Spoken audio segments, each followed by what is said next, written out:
शुरू करो। नियाजी साहब क्या बांट रहे हैं आज? यार ये डोनट्स हैं, स्पेशली कस्टमाइज्ड हैं। इस पे जो लिखा गया है वो लिखा गया है कि जी आज हम सेलिब्रेट करेंगे कि काजी फारीसा साहब का जो कि बदरू जो है वो सुप्रीम कोर्ट से चली गई है और योम निजात है, और कादी साहब जो थे वो जस्टिस मुनीर प्रो मैक्स थे। तो एक हम सेलिब्रेट कर रहे हैं सारे वकला। पीटीआई का तो देखें हम तो वैसे ही खुश हैं पीटीआई वाले, लेकिन वकील भी खुश हैं क्योंकि उनकी अदलिया को कॉम्प्रोमाइज़ कर लिया, कादी साहब ने उनका बेड़ा गर्क कर लिया। तो ये एक कलेक्टिव हैप्पीनेस है या खुशी है जो सेलिब्रेट कर रहे हैं हम लोग। उन्होंने तो वहाँ पे एक वो बुनियादी इंसानी हकूक़ की यादगार का इफ्तिताह किया, आप कह रहे हैं उन्होंने आइनी हकूक़ पामाल किए हैं लोग? नहीं, वो उन्होंने इफ्तिताह उसका नहीं किया यादगार का, वो बेसिकली कब्रिस्तान है।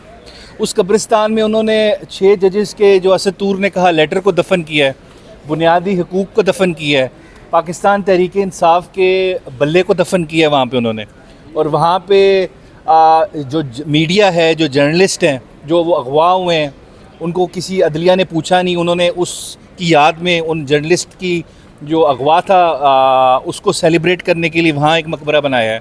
तो जितने इंसानी हकूक़ पामाल हुए हैं, जमहूरियत पे कब्ज़ा हुआ है, जमहूरियत पे हमला हुआ है, अदलिया पे हमला हुआ है, उस सारी चीज़ों का एक कलेक्टिव कब्रिस्तान बनाया है काजी साहब ने, और वो उसको सेलिब्रेट करें। 12 करोड़ रुपए ज़ाया कर दिए। मुझे तो समझ नहीं आती इसको सैंक्शन किसने किया, इसको अप्रूव किसने किया, क्या कंपैरेटिव प्रोसेस के थ्रू आपने इसकी बिडिंग करा के ये किसी को ठेका दिया था, वो आर्किटेक्ट कौन था, ये सारी चीज़ों के सवाल हैं, इनके जवाब चाहिए हमें। आप वकला का मुतालबा ये था कि 26 अक्टूबर को आप जस्टिस मंसूर अली शाह के अलावा किसी को चीफ जस्टिस नहीं मानेंगे, तो अब 26 अक्टूबर है आज, तो किसको चीफ जस्टिस मान रहे हैं आप? देखें, याया साहब बहुत काबिल इज़्ज़त है, इंडिपेंडेंट आदमी है, उनकी मैं बहुत इज़्ज़त करता हूँ। लेकिन जो इस तरह ये अदलिया पे हमला हुआ, इन्होंने जिस तरह आइन को तब्दील किया रातों रात लोगों को अगवा करके, तो ये आइनी तरमीम जाली है। और उस तरमीम के बाद परसुएंट टू दैट तरमीम जो भी डेवलपमेंट्स हुई वो सारी जारी बातें, हम उससे इख्तलाफ है।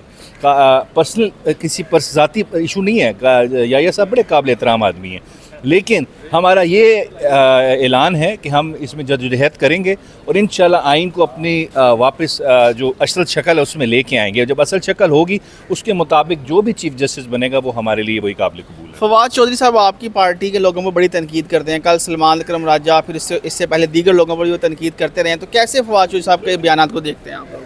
देखिए, मेरे ख्याल से फवाद साहब को थोड़ा सा सोचना चाहिए। यहाँ पे पार्टी के अंदर भी बड़ा मुश्किल टाइम फेस कर रहे हैं सारे पिछले 2 साल से 2.5 साल से। लोगों ने बड़ा टफ़ टाइम देखा है, लोगों ने बड़ी कुर्बानियाँ दी हैं। तो इस तरह तनकीद नहीं करनी चाहिए किसी मेंबर पे कि ये शख्स जो है ये ठीक काम नहीं कर रहा या ये शख्स ठीक काम नहीं कर रहा। मेरे ख्याल से ये सारी चीज़ें जो हैं इससे कोई एक अच्छा वो पार्टी में अच्छा एक इमेज नहीं जाता पार्टी को। आपने उसके साथ एक ताल्लुक़ रहा है आपका पार्टी का, आप अभी भी कहते हैं कि जी मेरा अभी भी ताल्लुक़ है, लेकिन अगर आप इस तरह की बातें करेंगे तो वो पार्टी का नुकसान ही होता है, उससे फ़ायदा नहीं होता। और उसके अलावा इमरान खान साहब खुद डिसाइड करेंगे कि फवाद साहब ने आना है कि नहीं आना पार्टी में, वो उनका फ़ैसला है, जो खान साहब डिसाइड करेंगे वो करें। लेकिन इस तरह की अगर आप तनकीद करेंगे, लोगों पर अटैक करेंगे, तो मेरे ख्याल से वो जो है उस पर आप पे क्रिटिसिज्म ही होगा, आपको अच्छा रेपुटेशन आप। अभी क्या आपका मुतालबा जस्टिस याया अफरीदी से, जो कि अब चीफ जस्टिस बन चुके हैं? देखिए, उससे तो मुतालबा ये है, इन्होंने जिस तरह तरमीमें करके उनको बांध दी है, बेड़ियों में डाल दी है, वो बहुत कुछ नहीं भी कर सकते कि वो वैसे वाले चीफ जस्टिस नहीं है जो पहले होता था तरमीम से पहले। तो हमारा अभी भी उनसे मुतालबा ये है, और हमें उम्मीद है जितनी उनके पास पावर्स हैं वो अभी भी उसके पावर्स के तहत जो काम करेंगे वो भी करेंगे, वो बड़ी ईमानदारी से करेंगे, इंडिपेंडेंटली काम करेंगे। लेकिन एक हमारा बिल्कुल एक मुतालबा है, जो अभी पटिशन्स फाइल हो रही हैं, ये आइनी तरमीम चैलेंज हो रही है, इसमें ये फुल बेंच बनाएं और फुल बेंच ही सुने उनके चैलेंज। पीटीआई चैलेंज कर रही है, सब कर रहे हैं, पीटीआई भी करेगी। हर वो शख्स जो जमहूरियत पे, जो आइन पे यकीन रखता है, वो चैलेंज कर रहा है और वो करेगा challenge. Thank you ji, thank you.